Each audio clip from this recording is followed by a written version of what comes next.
you said that the wall wasn't, the wall wasn't there. It wasn't something that you could see, but it was something that was present. Oh yeah, and it was ugly. When we were kids, we drove to Berlin once, and I just remember that one thing, that big, ugly concrete thing, grey and high, and some graffitis on. Just it didn't belong there, it totally disturbed the picture of the city. Of this beautiful cosmopolitan city. Yeah, it was strange. But that was my impression when I was a child. But I couldn't really explain it. It's just a feeling, What was it like? What was East Germany like?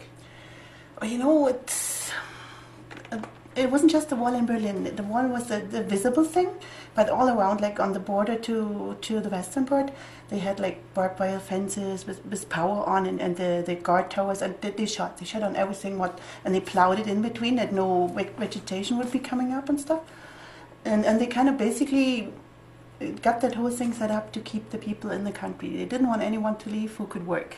That was, they told us different. They told us, it's kind of to protect us from the enemy, not to come in, but basically it was supposed to hold the people in the country. And I mean, it sounds like freedom was very curtailed, but were there any examples that you saw of violence or that, like physical oppression or this kind of thing? They kind of kept it away from being totally visible.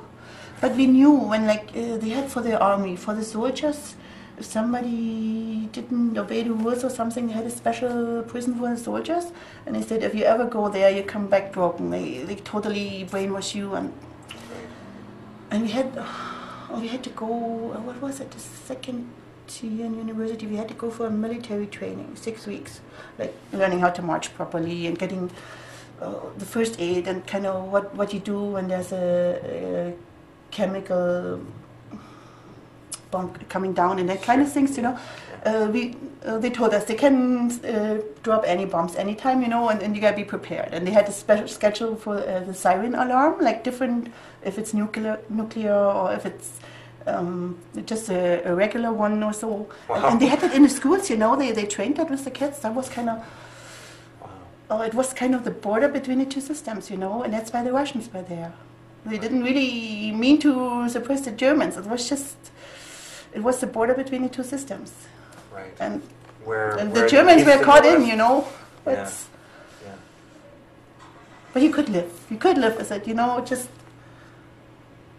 don't have your mouth open too wide and speak when it makes sense. When it's really important, don't just yap for anything, kind of that. Right. So travel wasn't allowed. There was no free travel, no. Right. And I think that was the major thing that got all the people upset and got them on the road, because they started with the demonstration and stuff. We want out. There was kind of thousands in the cities, right. And they just wanted to travel. It wasn't all like the working conditions and stuff, and the living conditions weren't that great, but you could live there. Right. It wasn't like nobody was starving, and there was a really low crime rate, because where could they go, They didn't make it out of the country. They got caught somewhere, Right. So and then you had restrictions when you wanted to go to university or something.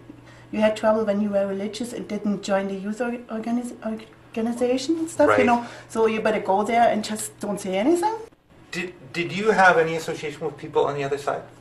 Oh, my dad had a cousin there, and it was kind of the people in the western part. They sent nice chocolate packages or books, all the it was called Tecumseh. I think it was Richard Stuyvesant or something, like a story about Tecumseh, the Indian chief. Oh, okay. And like that big books, and they sent them for us. And then the big Animal Kingdom. Okay. Like the different.